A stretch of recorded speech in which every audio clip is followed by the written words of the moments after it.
আসসালামু আলাইকুম। এখন শুনবেন সংবাদ শিরোনাম।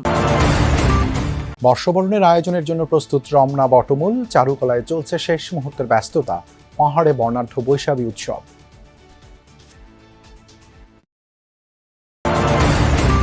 শেখ হাসিনাকে ফেরাতে আইনি প্রক্রিয়া অনুসরণ, জানালেন প্রধানমন্ত্রী উপদেষ্টা।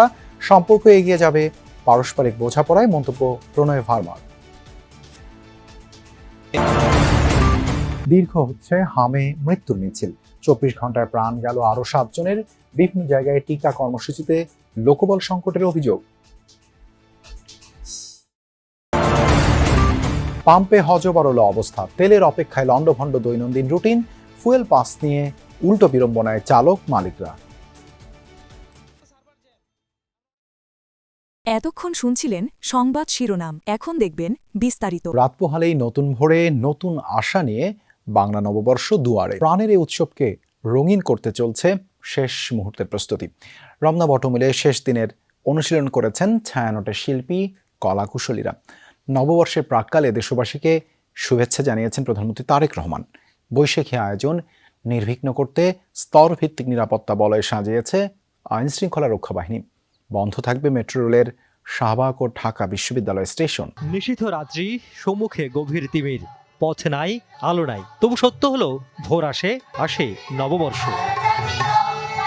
জীর্ণ শলীলতা ছিঁড়ে নতুনের প্রত্যাশায় রমনা বটমূলে ছায়ানটের শিল্পীদের দিনভর অনুশীলন। 1433 বাংলা সনের প্রথম সূর্যোদয়ের সঙ্গে মঙ্গলের বারতা নিয়ে শুরু হবে এবারের বৈশাখের মূল আয়োজন। আমাদের মধ্যে যেসব দ্বন্দ্ব, এগুলো মিটে যাক, আমরা সবাই মিলে জাতি ধর্ম বর্ণ নির্বিশেষে আমরা সবাই এক হয়ে একসাথে এক ছাতার নিচে যেন থাকতে পারি। সরকার আসার পরে মনে হচ্ছে না আমরা খুলে একটা জিনিসটাকে পালিত করতে পারবো। ছায়ানটের আশা, এই আয়োজনে লক্ষাধিক মানুষের সমাগম ঘটবে। তাদের সামনে নির্ভয়ে সব ধরনের গান গাইতে চান তারা, চান আবহমান বাংলার ঐতিহ্যকে সমুন্নত রাখতে। আমাদের যে ইচ্ছেটুকু বাঙালিকে আবার নতুনভাবে অনুপ্রাণিত করা, সেই কাজটি আমরা করতে পারবে। প্রতিবারের মতো এবারও নিরাপত্তার চাদরে থাকবে বৈশাখের উৎসব। তাই তো নিরাপত্তার কোনো খামতি রাখতে চায় না আইনশৃঙ্খলা রক্ষায় নিয়োজিত সংস্থাগুলো। সকালে রমনা বটমূলের নিরাপত্তা নিশ্চিতে নানা কার্যক্রম পরিচালনা করে র্যাব। প্রযুক্তি ডগ স্কোয়াড নিয়ে মহড়া দেয় সংস্থাটি। বাহিনী প্রধান জানান, নিরাপত্তার প্রশ্নে কোনো ছাড় দেবে না র্যাব। অন্যান্য তথ্য বিশ্লেষণপূর্বক বাংলা নববর্ষকে কেন্দ্র করে নাশকতার ব্যাপারে কোনো সুনির্দিষ্ট তথ্য এখন পর্যন্ত পাওয়া যায়নি। গোয়েন্দা নজরদারি এবং সাইবার মনিটরিং এর মাধ্যমে নাশকতাকারীদের যে কোনো নাশকতার পরিকল্পনা নস্যাৎ করে দিতে প্রস্তুত র্যাপিড অ্যাকশন ব্যাটালিয়ন। ভার্চুয়াল জগতে নববর্ষকে কেন্দ্র করে যে কোনো শেখ হাসিনা আওয়ামী লীগ বাংলাদেশে এখন অপ্রাসঙ্গিক। তবে ভারতের মাটি ব্যবহার করে শেখ হাসিনা যেন বাংলাদেশকে অস্থিতিশীল করতে না পারে, সে বিষয়ে ব্যবস্থা নিতে ভারতকে বার্তা দেওয়া হয়েছে। ভারত সফর শেষে দেশে ফিরে প্রধানমন্ত্রীর সাথে সাক্ষাতের পর গণমাধ্যমকে এই কথা বলেন পররাষ্ট্র উপদেষ্টা হুমায়ুন কবির চৌধুরী। জানিয়েছেন, শেখ হাসিনার সে দেশে অবস্থান বিষয়ে বাংলাদেশের অবস্থান ভারতকে জানানো হয়েছে। পলাতক আসামি হিসেবে তাকে ফেরাতে আইনি প্রক্রিয়া অনুসরণে জোর দিচ্ছে বাংলাদেশ। বিএনপি সরকার গঠনের পর পররাষ্ট্রমন্ত্রীর প্রথম ভারত সফর। 3 দিনের এই সফরে বৈঠক হয় দেশটির পররাষ্ট্রমন্ত্রী জয়শঙ্কর এবং নিরাপত্তা উপদেষ্টা অজিত দোভালের সাথে। দেশে ফিরেই পররাষ্ট্র উপদেষ্টাকে সাথে নিয়ে প্রধানমন্ত্রী তারেক রহমানের সাথে দেখা করেন পররাষ্ট্রমন্ত্রী খলিলুর রহমান। অবহিত করেন ভারত সফরের সার্বিক বিষয়ে। প্রধানমন্ত্রীর পররাষ্ট্র বিষয়ক উপদেষ্টা সাংবাদিকদের ব্রিফ করেন, জানান দুই দেশের সম্পর্ক উন্নয়নে ইতিবাচক আলোচনা হয়েছে এই সফরে। দ্রুত মেডিকেল ও বিজনেস ভিসা চালুর আশ্বাস দিয়েছে ভারত। আগামী সপ্তাহেই এ বিষয়ে ইতিবাচক সাড়া পাওয়ার আশা উপদেষ্টার। আমরা একটা পজিশন অফ স্ট্রেংথ থেকে কথাবার্তা বলতে পারি এবং সবখানে আমরা আলহামদুলিল্লাহ সম্মানও পাই।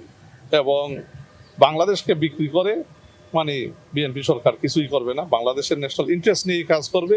and that is the sole centerpiece of our foreign relations, foreign economic policies. Delhi সফরে আবারও বাংলাদেশের সাবেক প্রধানমন্ত্রী শেখ হাসিনাকে ফিরিয়ে আনার প্রসঙ্গ তুলে ঢাকা।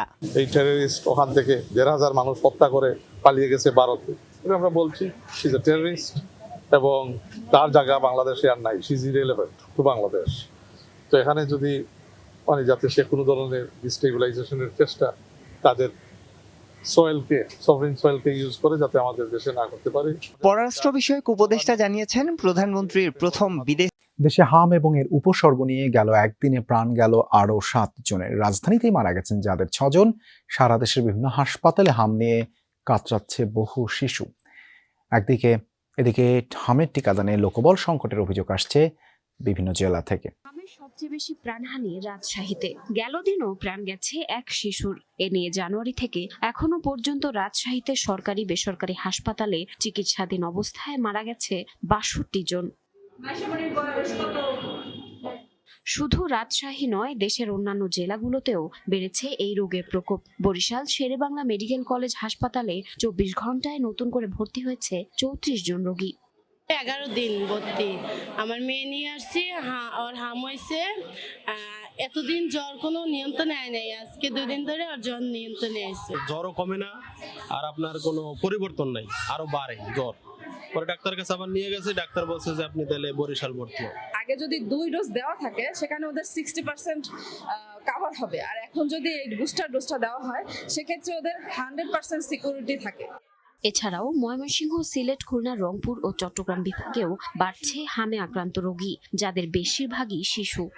প্রথমে তো ওভাবে বুঝতে পারিনি, ছোট একটা প্রথমে ঘা হয়েছে মুখের ভিতরে, খাইতে পারে না, জ্বর কমছে না, আবার ঠান্ডা, কাশি। জি, আর ওই যে ছোট ছোট এই যে মুখে এই যে বিদ্যুৎ নাই, বাচ্চা ছিটপিট করছে গরমের জন্য। তাহলে এখানে আসছি কি জন্য? চিকিৎসা নিতে আসছি, চিকিৎসা আমরা ঠিক মতো পাচ্ছি না। গত 15 মার্চ থেকে 13 এপ্রিল পর্যন্ত সারা দেশে হাম ও উপসর্গ নিয়ে জ্বালানির ভোগান্তি কমাতে কাজে আসছে না সরকারের ফুয়েল পাস ব্যবস্থা। উল্টো ফুয়েল পাস নিয়ে পাম্পে গিয়ে আরও ভোগান্তিতে পড়ছেন কেউ। এদিকে রিফুয়েলিং স্টেশনগুলো চাহিদার তুলনায় কম তেল পাচ্ছে, অন্যদিকে অনেকেই অতিরিক্ত তেল নিচ্ছেন জানে। অভিযোগ আছে তেল মজুদেরও। এমন হজবরল অবস্থায় দীর্ঘ হচ্ছে জ্বালানি নেয়ার লাইন, বাড়ছে ভোগান্তি। ফুয়েল পাস আছে, তারপরেও 7 ঘন্টার ভোগান্তি। শেষমেশ ফিলিং স্টেশনে তেলের নজলের দেখা মিললেও মিলছে না ফুয়েল পাসের ভেরিফিকেশন। সার্ভার আউট হচ্ছে না, এটা হচ্ছে। শেষ চৈত্রের রোদে পুড়ে এমন বিপত্তি, ক্ষুধা তেষ্টায় ওষ্ঠাগত চালকদের প্রাণ। সকাল 6:45-এ সিরিয়াল দিছি, এরপরে খাবার তো ইনশাল্লাহ সিঙ্গারা, পানি, কলা এগুলো তো আছেই সাথে। আমরা 3 জন একসাথে, ক্লাস ছিল আজকে, ক্লাস তো করতে পারি নাই। অথচ রবিবার থেকেই রাজধানীর 7টি পাম্পে ফুয়েল পাস কার্যক্রম চালু করার কথা থাকলেও সোমবার দিনভর 3টি পাম্প এসেছে ফুয়েল পাসের আওতায়, আর 3টিতেই প্রায় অকার্যকর এই ব্যবস্থা। আমরা তো সার্ভার জ্যাম, আমরা অনেকক্ষণ ট্রাই করতেছি কিন্তু সার্ভার অ্যাক্টিভই হয় না। পাম্পে এই ফুয়েল কার্ড দিয়ে বা ফুয়েল অ্যাপ দিয়ে দিচ্ছে, ওইখানে যে যাবো এটুক ফুয়েল আমার ট্যাঙ্কিতে নাই। এ অবস্থায় বিজয় সরণি ট্রাস্ট ফিলিং স্টেশনের লাইন মহাখালী পর্যন্ত।